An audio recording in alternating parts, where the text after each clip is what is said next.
against revocation, does not wish to speak. Judith Schaefer is against revocation and does not wish to speak. Cheryl Anderson is against revocation and does not wish to speak. Sarah Pettigrew is against revocation and does wish to speak.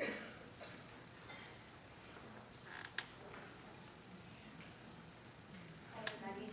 Good evening. I'm Sarah Pettigrew. So years ago when I was a teenager, I started volunteering with ChristNet in its early days.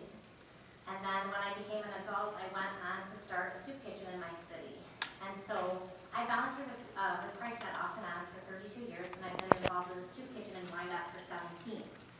And so I just wanted to share some of my experiences to kind of echo what other people have said.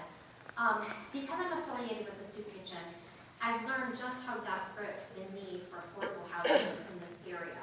In this state, we have a disproportionate amount of need for public housing or for affordable housing and people who need it. People are often complaining and saying that they would like to eliminate ChristNet. And I think that a lot of these things that we're hearing are directed and vilified ChristNet unfairly.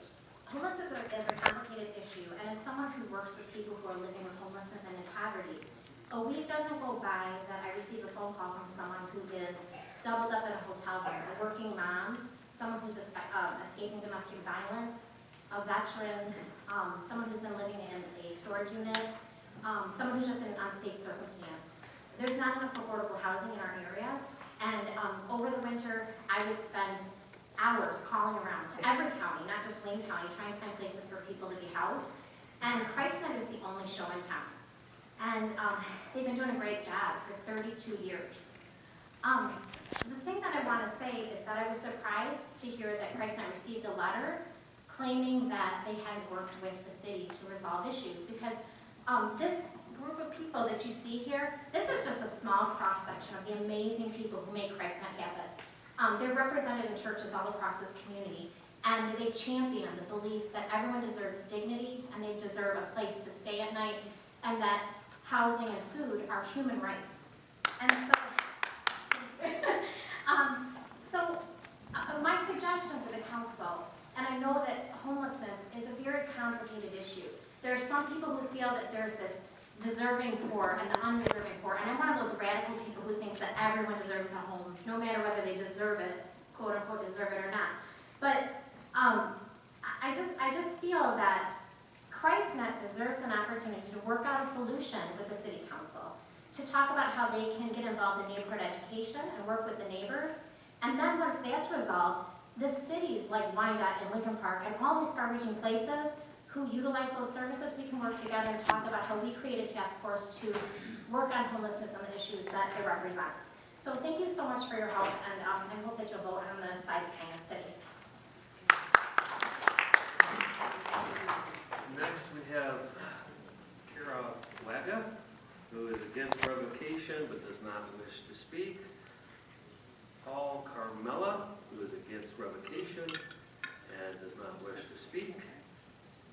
Amy Bowerman, who is against revocation, does not wish to speak. Karen Selbach, who is against revocation, does not wish to speak. Jennifer Markey, who is against revocation, does not wish to speak. Sophia Ma, who is against revocation, does not wish to speak.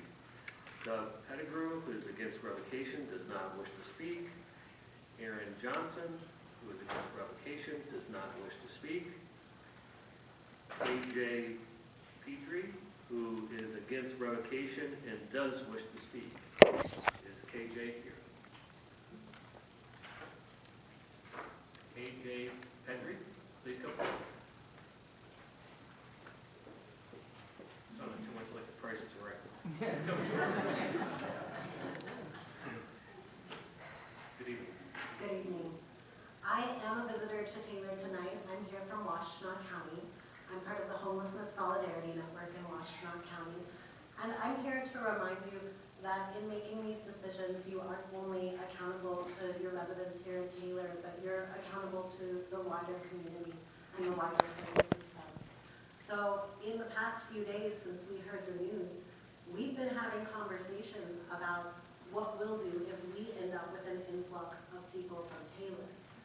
And I want to say that we will welcome people with open arms, but everyone deserves the right to receive services in their own community. And they have a better chance at finding success in their recovery process if they are close to the familiar, close to loved ones, close to friends. In Washtenaw County, we have multi-month waits for shelter beds. We have an ongoing campaign in Ypsilanti for us to get our own shelter. We're starting at ground zero in Ypsilanti, looking for properties, looking for budgets. You have a program here that is ongoing, that is working for the people, that is serving needs. If there are issues, those issues need to be addressed.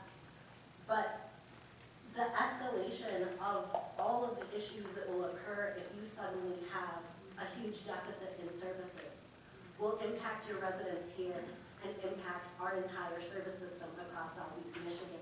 You've heard from people already that people are getting brought from other cities.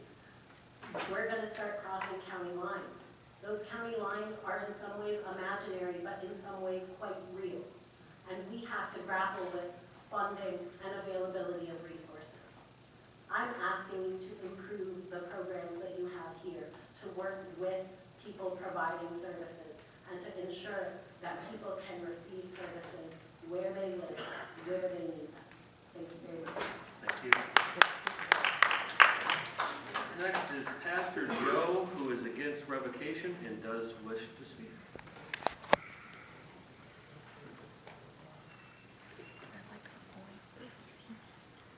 Yeah. Good evening. Good evening, Council, Mayor.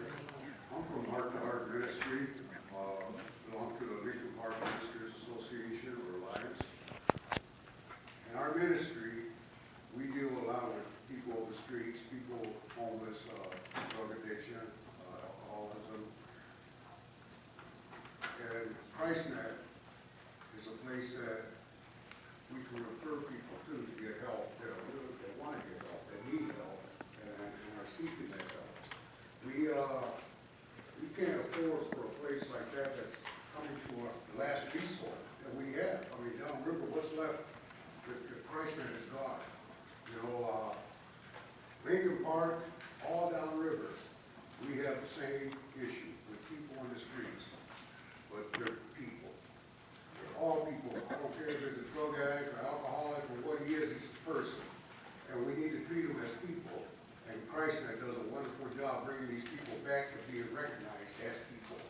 And I'd like to see ChristNet continue on. That's all I have to say. Thank you. Thank you.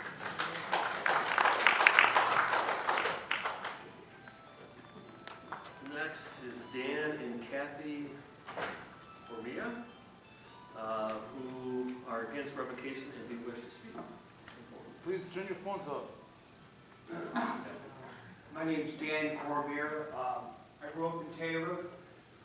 Also, I worked for ChristNet for 19 years as a van driver, transporting the homeless people to most of the churches. About 45, 50 churches involved, rotating, taking in homeless people for a week. Also, I became the manager full-time for 3 years at the present site. And I realized the problem that there is.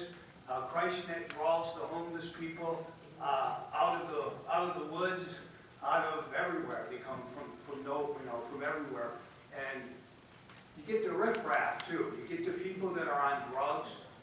You get alcoholics. You get people that their minds aren't right. And what happens is they cause trouble. And they stir up the neighbors. When I was the manager, I would have the homeless people. We had a good relationship with the neighbors. We could rake their leaves and do different things, and it was okay. I think ChristNet needs to do that with the neighbors. There's things that we can do to make it right with the neighbors, because there is a lot of problems that they create. There's drunkenness, there's vulgarity, there's different issues, and that's the problem. They don't want that. They don't need that. But for the amount of people that volunteer, the amount of people that ChristNet helps, the handful of people that cause the trouble, It's just not even proportionate. And the whole point is that when I was manager and somebody would break in a house or do something to get caught stealing or break the law, he would get arrested, and 2 days later, he's back on the street. So to me, the problem isn't really ChristNet brawling these people, it's that there's no justice in the city. If someone breaks the law, they should be put away.